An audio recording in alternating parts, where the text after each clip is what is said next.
आवाज आपकी, खबर हमारी। आप देख रहे हैं न्यूज 24 उल्लासनगर। उल्लासनगर शहर की जर्जर सड़कों और जगह जगह पे खड्डों से परेशान नागरिकों की आवाज अब मनसे ने बुलंद की है। बुधवार को मनसे की महिला पदाधिकारियों ने गड्ढों पर रंगोली बनाकर और जोरदार घोषणाबाजी करते हुए महानगर पालिका के खिलाफ अनोखे अंदाज में आंदोलन किया। यह आंदोलन मनसे जिला अध्यक्ष बंडू देशमुख और शहराध्यक्ष संजय घुगे के नेतृत्व में आयोजित किया गया। इस आंदोलन में जिला संगठक दिलीप थोरात, उप शहर अध्यक्ष सचिन बेंडके, शैलेश पांडव, मुकेश सेठ पलानी, विभाग अध्यक्ष कैलाश घोरपड़े, प्रमोद पालकर, हितेश मेहरा, अक्षय धोत्रे, मंजू बेंडके, विशाखा गोधड़े, नंदा धोत्रे, चांद बीबी जाफर शेख, पूनम साळवे, भारती मोरे बड़ी संख्या में विभाग अध्यक्ष, महिला पदाधिकारी, कार्यकर्ता और नागरिक उपस्थित थे। महिला कार्यकर्ताओं ने गड्ढों को रंगोली से सजाया और ये विकास है या विनाश, मनपा हाय हाय, गड्ढों से मुक्ति दो जैसी जोरदार घोषणाएं करते हुए प्रशासन की नाकामी पर सवाल उठाए। बंडू देशमुख ने कहा कि शहरवासी हर दिन जान हथेली पर लेकर सड़कों से गुजर रहे हैं, लेकिन प्रशासन आंखें मूंद कर बैठा है। यदि जल्द सड़क मरम्मत शुरू नहीं हुई तो मनसे उग्र आंदोलन करेगी। आंदोलन के दौरान सेंट्रल पुलिस ने सभी पदाधिकारियों और कार्यकर्ताओं को हिरासत में ले लिया। पुलिस ने उन्हें शांतिपूर्वक थाने ले जाकर आंदोलन समाप्त करवाया।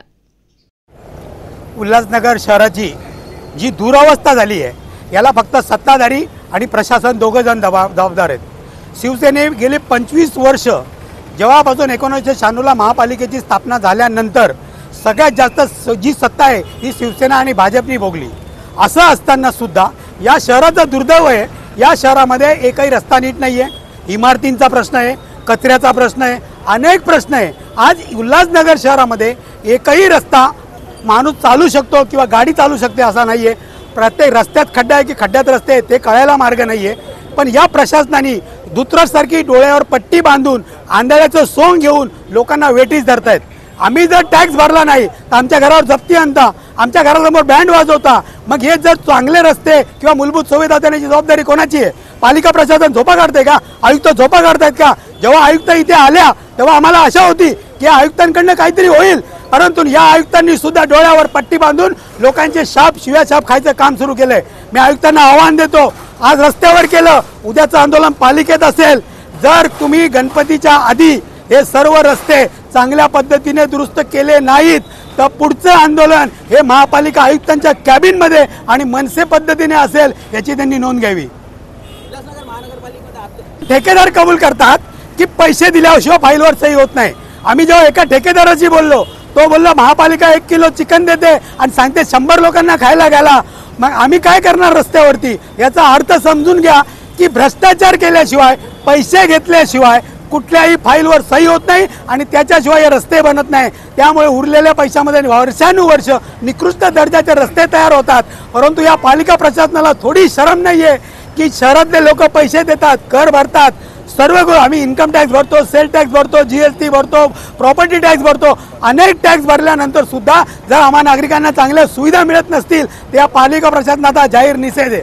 असा ट्रम्प नगरसेवक आहेत, त्या नगरसेवकांना माझं महाराष्ट्र नवनिर्माण सेनेच्या माध्यमातून ओपन चॅलेंज आहे।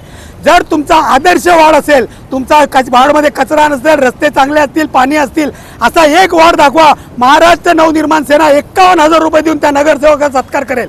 यांनी फक्त भ्रष्टाचार केलाय, यांनी पैसे खाल्ले, हे श्रीमंत झालेत, पण नागरिकांना खड्ड्यात घालण्याचं काम या सत्ताधाऱ्यांनी या नगरसेवकांनी केलेलं आहे। उल्हासनगर शहरामध्ये पूर्ण रस्त्यावर खड्डे के खड्ड्यात रस्ते असा प्रकार झालेला आहे।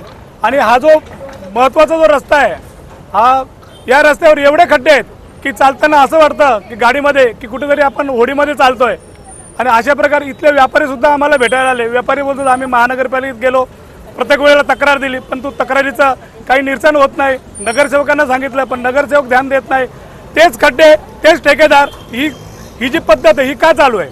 कारण की इथले जे अधिकारी आहे हे अधिकारी कमिशन घेतात आणि त्याच्यामुळे त्याच ठेकेदारांना परत ते ठेका भेटतो आणि ते ठेकेदार त्या ठिकाणी थुकपट्टी लावण्याचं काम करतात। आणि यामुळे प्रशासनाला जाग आली पाहिजे, आयुक्तांना याची जाग आली पाहिजे। म्हणून आम्ही या ठिकाणी खड्ड्यांमध्ये आमच्या जे महिला पदाधिकारी आहेत त्यांनी खड्ड्यांमध्ये रांगोळी काढून महानगरपालिकेचा निषेध केलेला आहे। जर लवकरात लवकर जर हे खड्डे भरले गेले नाही आणि गणपती उत्सव आता जवळ येतोय, हिंदूंचा सण आहे, पण अशामध्ये जर एखादी मूर्तीची जर विटंबना झाली आणि जर काही अनुचित प्रकार घडला तर त्याला सर्वस्वी आयुक्त हे जबाबदार राहतील, याची त्यांनी दक्षता घ्यावी।